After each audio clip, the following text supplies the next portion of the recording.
बच्चों, आज हम शुरुआत करने जा रहे हैं lesson 18 consumer and legal awareness and right to information. Consumer हो गया उपभोक्ता, लीगल अवेयरनेस कानूनी जागरूकता और राइट टू इन्फॉर्मेशन हो गया सूचना का अधिकार। ये बहुत ही इंपॉर्टेंट चैप्टर है। Accounting to the consumer act 1986, the consumer is a person who has made. आपको पता है 1986 में कंज्यूमर एक्ट बना।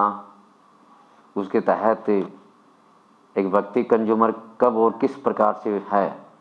Number 1, payment of the value of an item और सर्विस और has promise to do so. तो सेवा की या वस्तु की ये उसका अधिकार है कि वो उसको मिले। A partial payment of the reward और has committed a partial payment. और यदि कहीं वस्तु में रिवार्ड के तौर पर, इनाम के तौर पर वादा किया गया है तो वह कंज्यूमर लेने को प्रतिबद्ध है। Third, payment promise as per the late payment method. यदि पेमेंट लेट आता है या लेट दिया जाता है तो लेट पेमेंट मेथड के माध्यम से वो लेने को हकदार है। The last person who received profit और कन्वीनियंस फ्रॉम द गुड्स और services purchase is called a consumer. वह अंतिम व्यक्ति जो लाभ लेता है सामान का या सेवा का, वह कंज्यूमर है।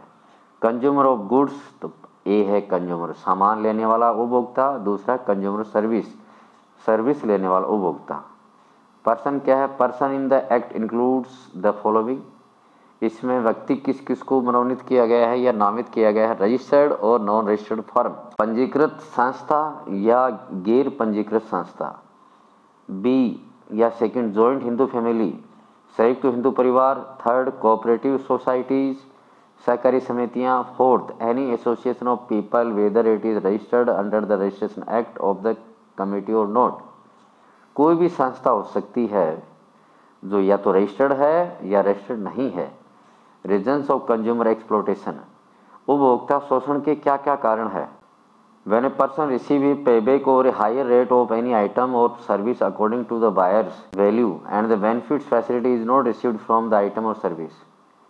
जब उपभोक्ता किसी दुकान से सामान लेता है और वो जो उससे वायदा किया गया है वैसा सामान नहीं पाता है तो इस प्रकार से उपभोक्ता का शोषण माना जाएगा। Then the condition is called the exploitation of the consumer। exploitation हो गया शोषण। The following reason cause exploitation, निम्न कारण शोषण के कारण होते हैं। Purchase without regard to the quality, quantity, accuracy and standard of the items or service। किसी सामान को उसकी क्वालिटी, क्वांटिटी, एक्यूरेसी और स्टैंडर्ड को देखे बिना ले लेना या बताए बिना बेच देना। The selection of the right thing और service is not available when different types of goods और सर्विसेज आर अवेलेबल। जब अलग अलग प्रकार का सामान या सेवाएं उपलब्ध है तब सिलेक्शन हम इनका कैसे करें राइट चीज़ का? ऐसी कोई सूचना उपलब्ध नहीं है। Number third, lack of written and unreadable information related to the item. यदि सामान पर लिखित में या पढ़ने जैसी कंडीशन में सूचना नहीं दे रखी है। Number 4, believing in return publicity on the packing of items.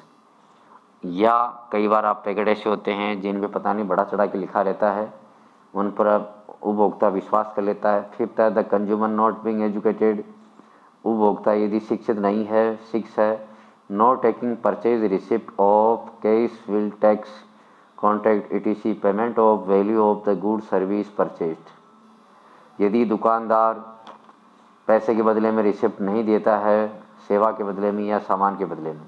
Number 7, consumer does not complain in A proper manner against सब स्टैंडर्ड और harmful items and improper services. उपभोक्ता प्रॉपर रूप से जिस चीज़ से वो शिकार हुआ है, जिस सामान से, उसकी शिकायत सही जगह पर नहीं कर पाता हो। No quick decision is taken against complaints, शिकायत के खिलाफ तुरंत एक्शन नहीं लिया जाना भी शोषण है। 9, lack of organisation among consumers, उपभोक्ताओं में संगठन का अभाव होना। 10, the influence of capitalist, industrialist और द गवर्नमेंट, पूंजीवादी, उद्योगपति और सरकार का प्रभाव ज़्यादा होना, ये सारे कारण हैं। Types of consumer abuse exploitation. अब इसमें कौन कौन से प्रकार, पहला है ए है कि किस प्रकार से उपभोक्ता का शोषण होता है। गुड्स और आइटम, सामान पे weight, volume and less in measurement than shown, जितना लिखा होता है उससे कम वजन देना, कीमत उसकी वॉल्यूम है वो भी कम करना, no to be as described और स्पेसिफाइड, कई बार सामान पे लिखा हुआ भी नहीं होता है, इम्प्योरिटी और अडल्ट्रेशन, कई बार सामान में अशुद्धियाँ भी होती है, to recover more than fix price, जो फिक्स प्राइस है उससे ज़्यादा लिया जाता है। 5 less in capacity and low in quality than mention, जो उस पर बता रखा है सामान पे उसकी कैपेसिटी कम होती है और क्वालिटी भी कम होती है। इनसिक्योरिटी ऑफ गुड्स, सामान की कोई गारंटी नहीं है। 7 deliberately hiding the defects of the quality which are expose on consumption, ऐसी विशेषताएं जो कमियों की होती है जब सामान को हम काम में लेते हैं वो उस दिन छपा दी जाती है जिस दिन सामान बेचा जाता है। 8 by creating artificial shortage of items और goods compelling consumer to buy more products at increase value और पुअर क्वालिटी गुड्स, कृत्रिम शॉर्टेज दिखा के दुकान वाले कहते हैं कि सामान की कमी है, आपको ये सामान इतने में लेना है तो ठीक है, नहीं तो कोई और लेगा। इस प्रकार से मजबूर किया जाता है कंज्यूमर को। Service be not providing quality satisfaction on time as per service conditions, सामान में कुछ खराबी है तो उसे सही समय पर सुधार के नहीं दिया जाता। इनसिक्योर रिडक्शन ऑफ सर्विस, और जो सेवा मिली है सामान की या वस्तु की वह भी प्रॉपर नहीं है। डैमेज टू फैसिलिटी एडवांटेज, जो नुकसान हुआ है कोई लाभ नहीं देते हैं वो। क्षतिपूर्ति मुआवजा, cause physical mental intellectual loss etc, इसके साथ साथ जो कंज्यूमर है उसे शारीरिक, मानसिक और विद्वता के तौर पर नुकसान भी होता है। कंज्यूमर राइट्स कौन कौन से हैं, ये consumer protection area is consider to start from the sale of goods act 1930। सबसे पहले 1930 में सेल्स ऑफ गुड्स कानून बना, उसके बाद में कंज्यूमर प्रोटेक्शन एक्ट बना 1986, जिसे कोपरा 86 के नाम से भी जाना जाता है। पहला है, फर्स्ट पॉइंट इसमें है right to protection against scarcity of goods. इस कानून के तहत सामान की कमी सरकार कहीं नहीं रहने दी जाएगी। जब सामान की कमी नहीं होगी तो सामान के दाम नहीं बढ़ेंगे। दूसरा, राइट टू इन्फॉर्मेशन, समय समय पर कहाँ कितना सामान है इसकी जानकारी अखबार के माध्यम से पहुंचाती जाएगी। Third, the right to get different types of goods at different competitive prices, ये उपभोक्ता का अधिकार है कि कौन सा सामान कहाँ किस प्राइस से मिल रहा है उसे प्राप्त हो, सूचना प्राप्त हो। Number 4, right to hearing before proper forums, national council भी बनी हुई है, यदि कोई उपभोक्ता शिकायत करना चाहता है तो वहाँ अपनी समस्या को रख सकता है। 5, right to receive rewards against unethical exploitation, यदि आपके साथ सेक्शन 36 के तहत यदि आपके साथ शोषण हुआ है तो आपको मुआवजा भी मिलेगा। Number 6, right to consumer education, उपभोक्ताओं को शिक्षा भी प्रदान की जाएगी नेशनल कंज्यूमर काउंसिल के माध्यम से, ताकि उपभोक्ताओं को पता रहे कि मेरी क्या क्या अधिकार है। कंज्यूमर ड्यूटीज, उपभोक्ता की क्या क्या ड्यूटी है।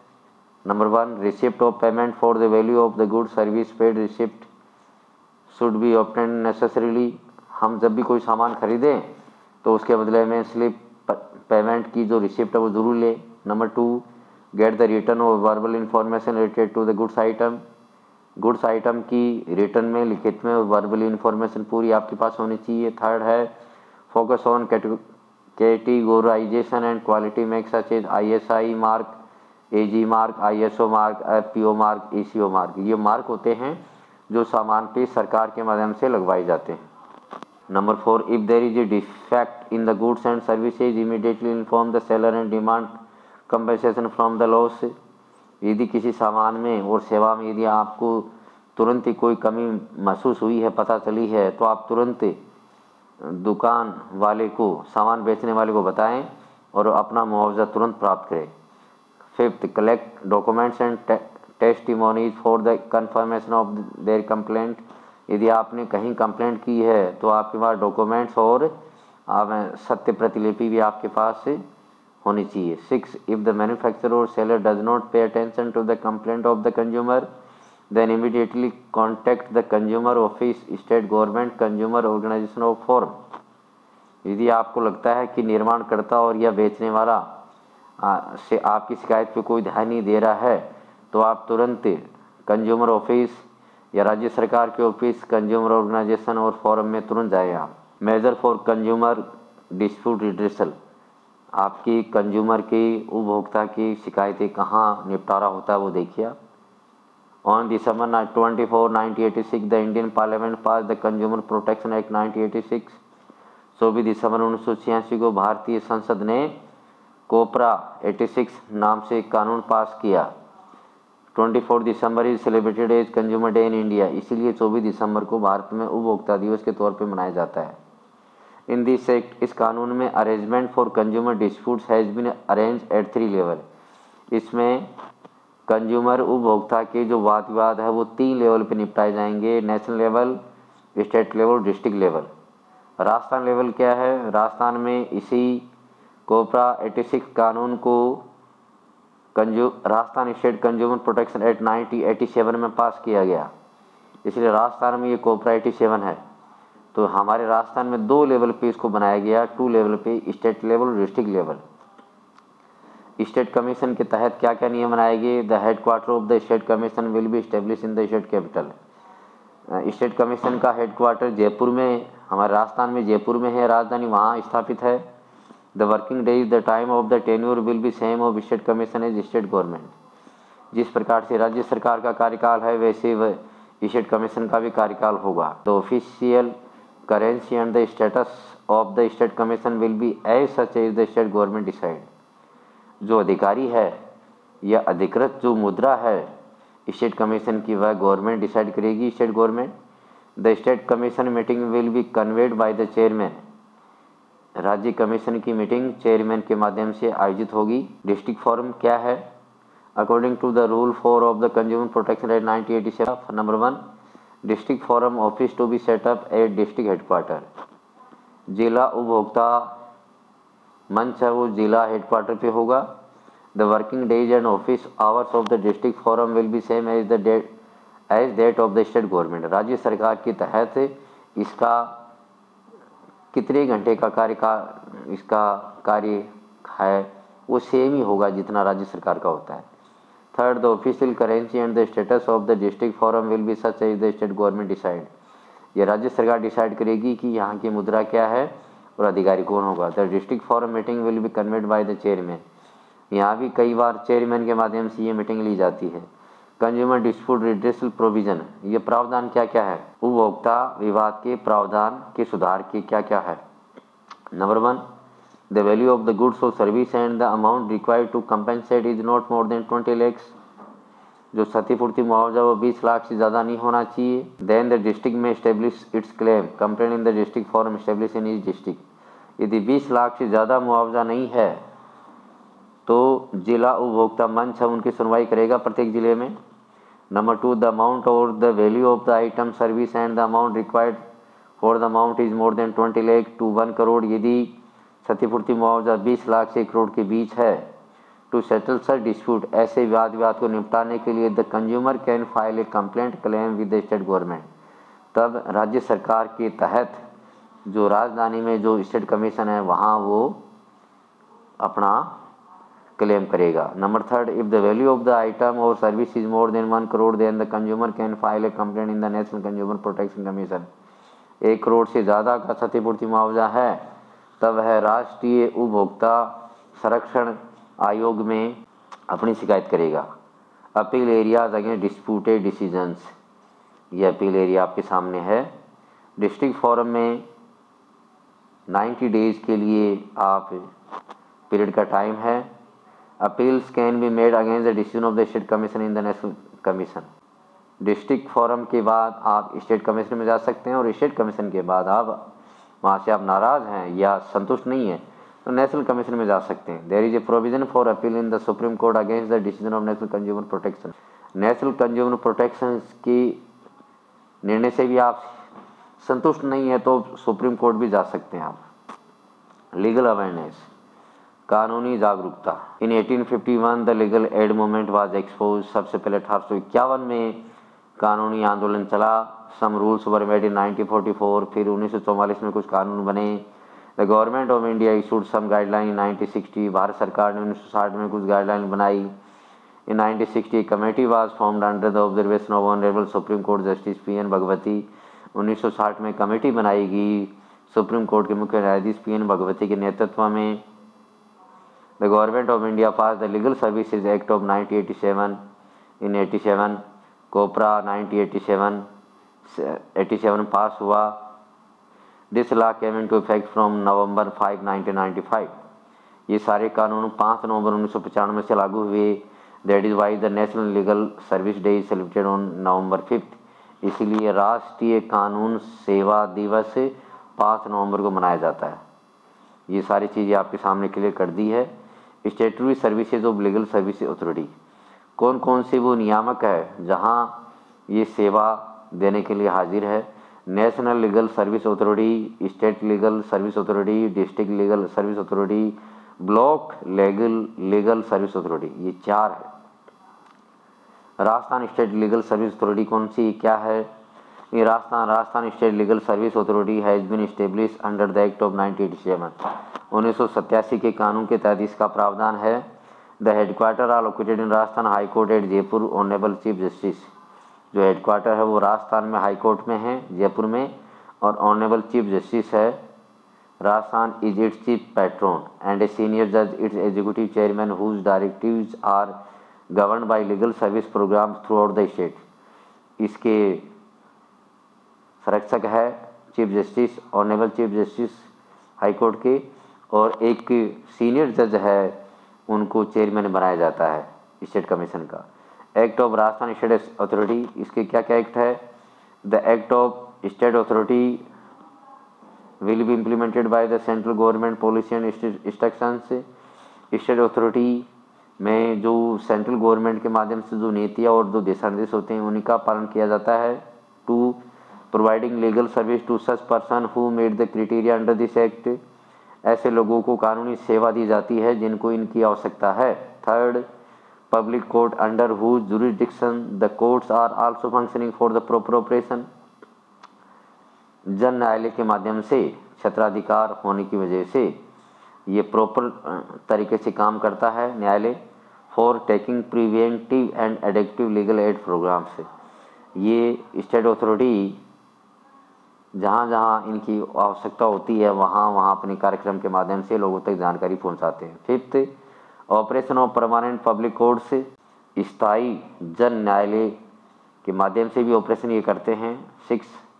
ऑपरेशन मतलब है दुकानों को चेक करते हैं, भोजनालय को चेक करते हैं, होटलों को चेक करते हैं। 7.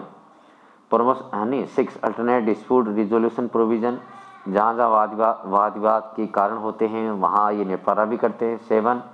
Promotion and dissemination of legal consciousness, इन कानूनों के बारे में जागरूकता भी फैलाते हैं, बढ़ावा भी देते हैं। नंबर 8.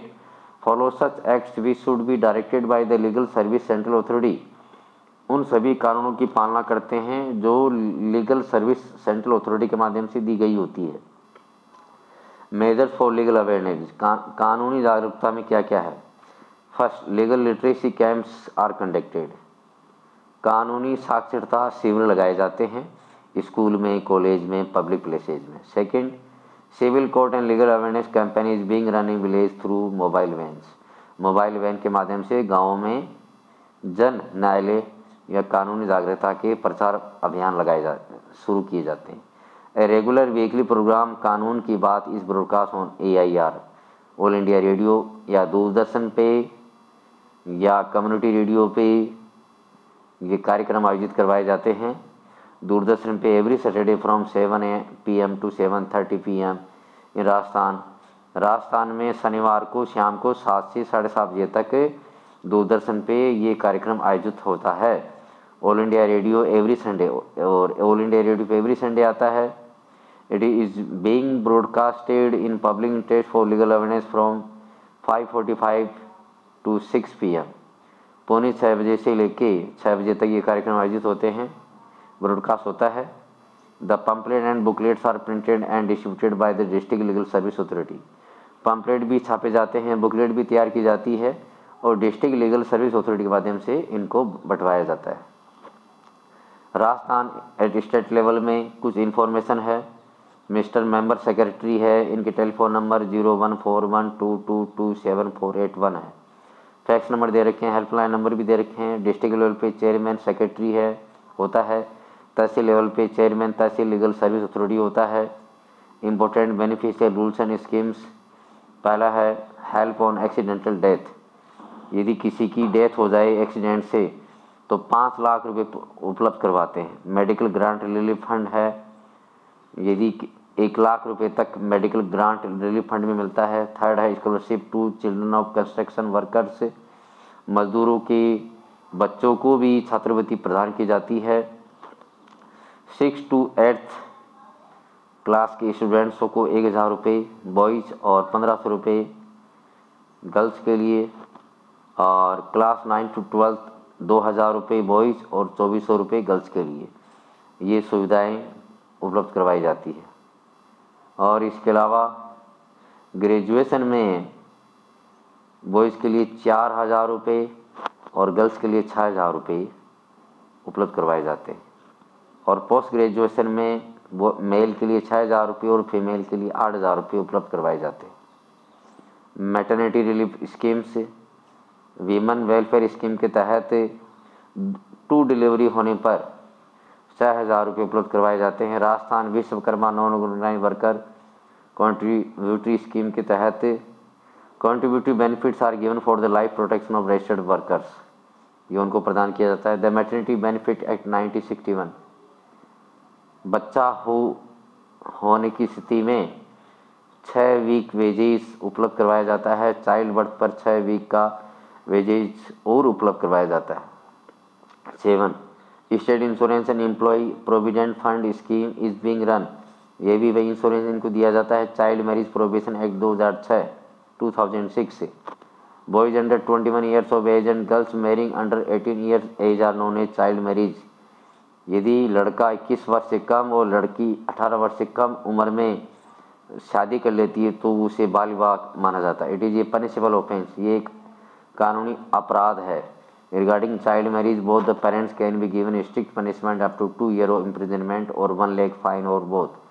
ऐसी परिस्थिति में लड़का लड़की के माता पिता को 2 साल की सज़ा दी जाती है या 1 लाख रुपये जुर्माना के लिए बोला जाता है। Anti copying act, Rajasthan according to Rajasthan public examination act 1992 RPSC 1992 कानून के तहत provision of punishment up to 3 years old on the use of unfair means during the examination has been made.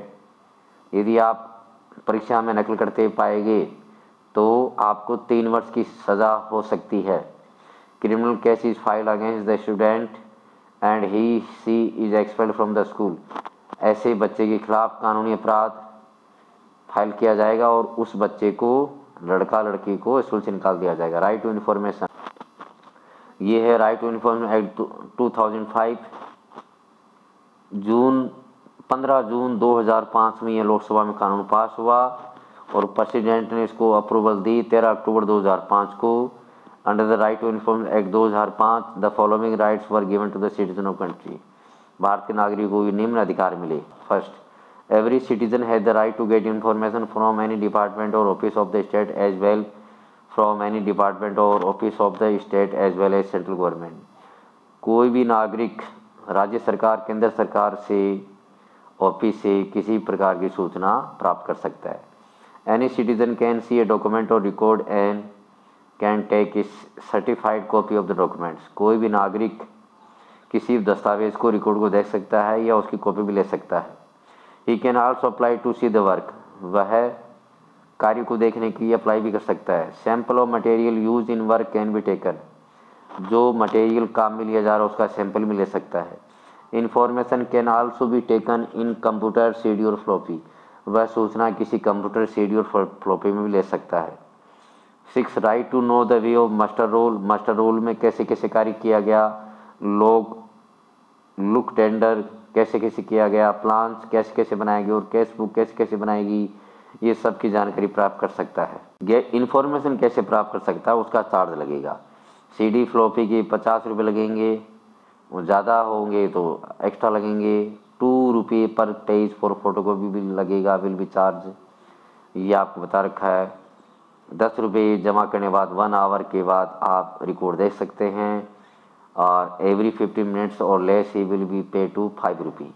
Information will be given under 30 days, 30 दिन के अंदर आपको सूचना दे दी जाएगी। Number 6, the person will be able to get information about life और freedom under 48 hours. एक व्यक्ति को 48 घंटे में सूचना उसके जीवन में या उसको स्वतंत्र रूप से मिल सकेगी।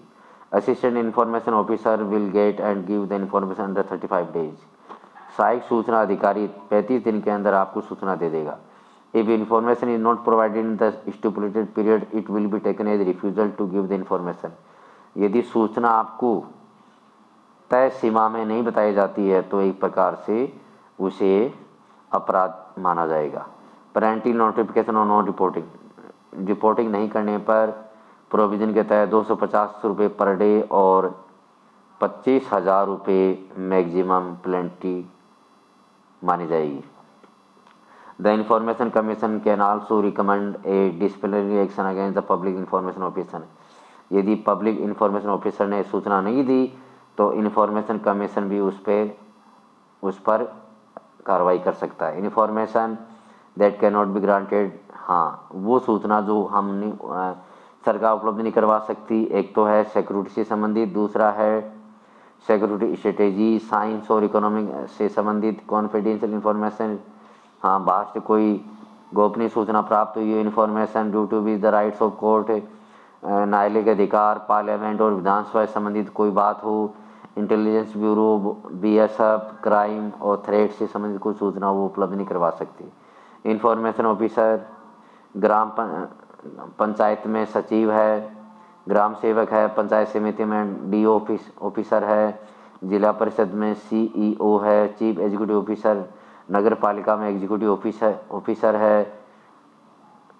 The institution being given aid by state government, chief executive office, university में वाइस चांसलर है, सीनियर ऑफिस में under the head of the department के माध्यम से होगा, गवर्नमेंट सेक्रेटरीट में secretary of admission reform department होगा। Appeal time, the first appeal can be made before the high court and officer under 30 days of getting information from the public information officers. पहली appeal है वो high court के सामने करनी होगी 30 दिन के भीतर पब्लिक इन्फॉर्मेशन ऑफिसर को। अपीलेट ऑफिसर कौन कौन है, ग्राम सेवक, appeal to the sarpanch, development officer, appeal to the pradhan, additional collectors, appeal to the district collector can be made, ये सब कुछ बता रखा आपको। If the first hearing is not held under 30 days, यदि आपकी सुनवाई 30 दिन में नहीं होती है, then the second appeal can be made to state information authority, तो आप दूसरी अपील स्टेट इन्फॉर्मेशन अथॉरिटी को दे सकते हैं। तो बच्चों आज का चैप्टर पूरा हुआ, चैप्टर 18। मुझे उम्मीद है ये चैप्टर आपको पसंद आया होगा और मेरे चैनल मेमोरी फैक्ट्स को आप सब्सक्राइब भी करें, ज़्यादा से ज़्यादा करें। Have a nice day.